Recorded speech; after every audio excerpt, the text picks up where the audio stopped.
Newly released CCTV footage showed a person suspected of shooting and killing conservative influencer Charlie Kirk Wednesday climbing down a roof and running into the street.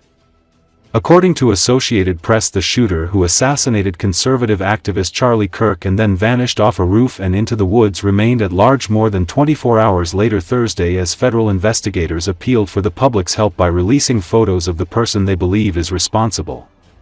Investigators obtained clues, including a palm print, a shoe impression and a high-powered hunting rifle found in a wooded area along the path the shooter fled.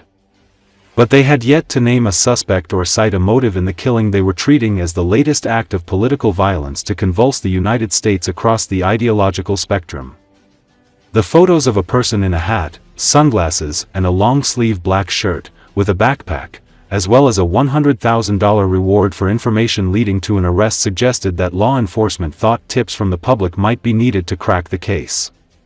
Two people who were taken into custody shortly after Wednesday's shooting at Utah Valley University were later released, forcing officials to chase new leads on a separate person of interest they pursued Thursday. During a news conference Thursday with FBI Director Kash Patel, authorities showed a video of a person being sought in connection with the killing racing across the roof of the building where the shot was fired, dropping down to the ground and fleeing into the woods. In the process, officials say, the shooter left behind imprints, including a palm print, that investigators hope can yield clues to their identity. Utah Governor Spencer Cox pleaded for the public's help in the search for the shooter. Kirk was speaking at a debate hosted by Turning Point USA at Utah Valley University when authorities said the shooter fired from a distant rooftop. Videos posted to social media show Kirk speaking into a handheld microphone while sitting under a white tent. A single shot rings out and Kirk reaches up with his right hand as blood gushes from the left side of his neck. Kirk was a top podcaster, culture warrior and ally of President Donald Trump. He led an effort to remake the GOP's Get Out the Vote effort in the 2024 election based on the theory there were thousands of Trump supporters who rarely vote but could be persuaded to vote.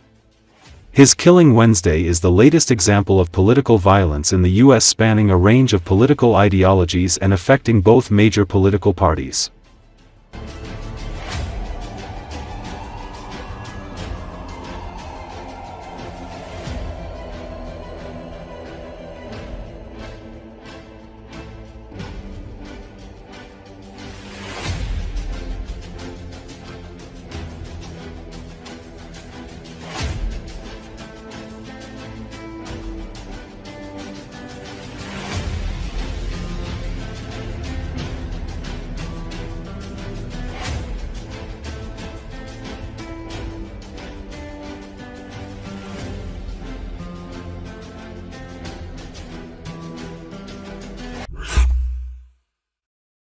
Air Force Two carried conservative activist Charlie Kirk's casket back to his home state of Arizona on Thursday.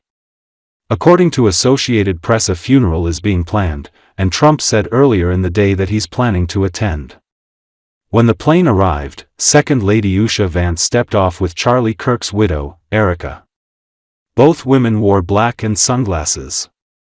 Vice President J.D. Vance was a few steps behind them, wearing a dark suit. Kirk's assassination renews attention to escalating threats of political violence in the United States that cut across the ideological spectrum. His killing is drawing bipartisan condemnation, but a national reckoning over ways to prevent political grievances from manifesting as deadly violence appears elusive.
President Donald Trump and First Lady Melania Trump visited the Pentagon Chapel after participating in a September 11 remembrance ceremony to lay a wreath and sign a guest book.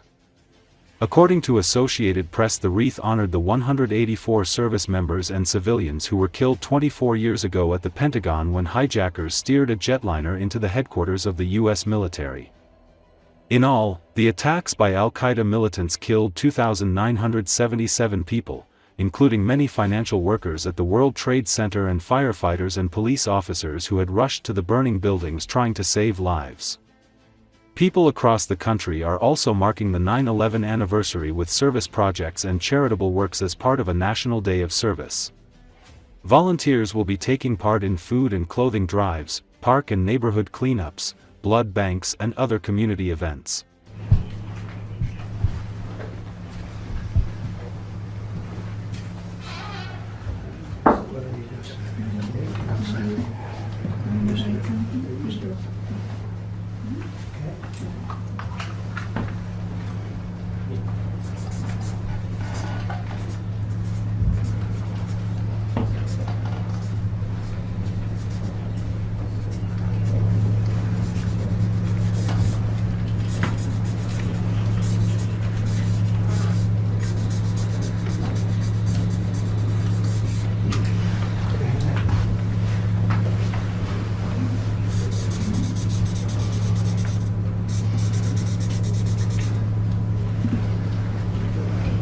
Thank you very much, everybody.